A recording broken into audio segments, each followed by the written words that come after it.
for tonight is the business of the arts. This has been quite an interesting month. We've been celebrating art. There's the FNB Art Fair, and we've also been promoting the artists that their talent is essentially their asset, and how do they capitalize on that. So there's no reason to have starving artists, because there are people out there that are nurturing, that are capacitating artists, and then there are people out there who are actually making money given their natural talent. So ladies and gentlemen, without further ado, I'd like to introduce my panelist, and I have Sue Green, and she's from Rise Academy of Entrepreneurship. Can we give her a hand of applause? And then we also have Milan, Selassie, who is the CEO of Intelligent Media Productions, and all the way from Los Angeles.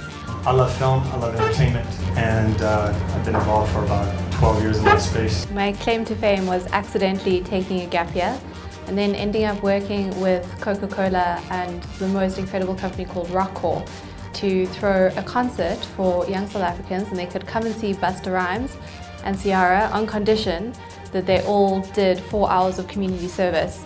And we planned the exact project, so it's not just 4 random hours here, it's collective, a couple thousand hours in one space to really uplift it. And this incredible campaign ended up with about 20 million impressions on Twitter and trending in South Africa and trending globally. I'll share a fear that I have had. I think starting up a business, I come from a family that is very wonderful. My father's always been a great provider. It's been a very cohesive family unit. And because I saw my father as an example, I've wanted to do the exact same thing.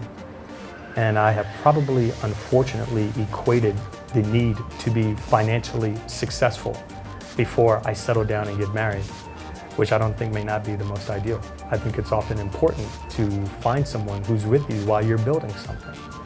You want to be with somebody that knows who you were when you were struggling and starting out, as opposed to who you are when you're quite successful. As by the way, that's another story of a movie that I'm producing called Prodigal Sons. It's going to be awesome. And it's exactly that thing. It's going to be amazing. But I think personally, that's probably the only thing. So probably I would encourage you all to not live life in regret. Don't live life in fear. Be honest with yourself. And don't hesitate seeking the wisdom of others who are older and more experienced that can potentially help you in what it is that you're trying to do. How do you actually make money out of training and capacitating talent? So there are 2 sides to it, but the primary revenue stream is running it like a school would. So fees, having course fees, and then that's what contributes to most of our capital. We also have a few sort of investment platforms, particularly people who want to come in and sponsor a student and their studies with us. And then also managing the talent once it's come out of our doors. Once you've created someone who is brilliant at what they're doing, they generally want to stick with you to manage them. They're a bit wary to go off to someone who they don't know. They end up being quite loyal to us, so we've got that sort of revenue stream as well. So that's our business model. Brilliant. Milan, how do you make money out of movies? When I think about a film and whether I'm going to make it or not, I think about the following. Number 1, do I think that this story has marketability? Can I market this movie? Can I sell this movie? If I think I can sell it, then I think, how much can I sell it for? And then I say, well, what if I have these individuals who are attached? Attachments, stars. So if I say I have this, if this lady gave me her script and I liked it, and I said, well, this is a very marketable story. If I attached so and so and so and so, I think I can sell it for this amount. You have to know your buyers, at least in my space. So before I even consider raising capital for a movie, I think about the story. I think about, can I sell it? If I can sell it, I think about how much can I sell it for. And if the cost to make that movie is more than what I think I can sell it for, I will make the movie, no matter how great the story is. Because you come from the States and that's your orientation, what is the future of film like there with virtual reality or augmented reality? Is there anything that we can get onto right now that can help jumpstart that process in South Africa? I guess I'd try to keep super up to date with the technology if I was that technologist, and then figure out a way, because what I think is going to happen, unless other African countries start to get into, because South Africa has done a great job of positioning themselves as a place where studios can come And there are not a lot of independent producers that come to South Africa, actually. I'm very proud of the fact that I consider myself a prime mover. So for me, when I do my last film and my actors are happy and they're checking on each other and they know who I am, I'm very proud of the fact that I can bring them here more frequently. So for people like yourself, who, if I may call you a technologist, I don't know if that's your space, but those individuals who want to understand current trends that are happening and then be on the forefront of it here, so that when other American production companies, indies, start to come here, they look at doing it with people like you. I think there are tremendous opportunities, because indie producers like myself, and by the way, independent producer just simply means a person who's producing movies outside of the studio system. That's all it is. So when you see indie producer, you're thinking indie versus major. It's really people who make these movies outside of the studio system. So I make my films and I sell it back to the States. So if you were a person who had your own space, technology that can provide certain services that help me with my film, your value add is, hey, I'm a startup. I can do what these other big companies are able to do, but I'll do it for you for less. And that's how you get in. So the one thing that I really do wish I had known is how long it takes an average startup to start turning a profit.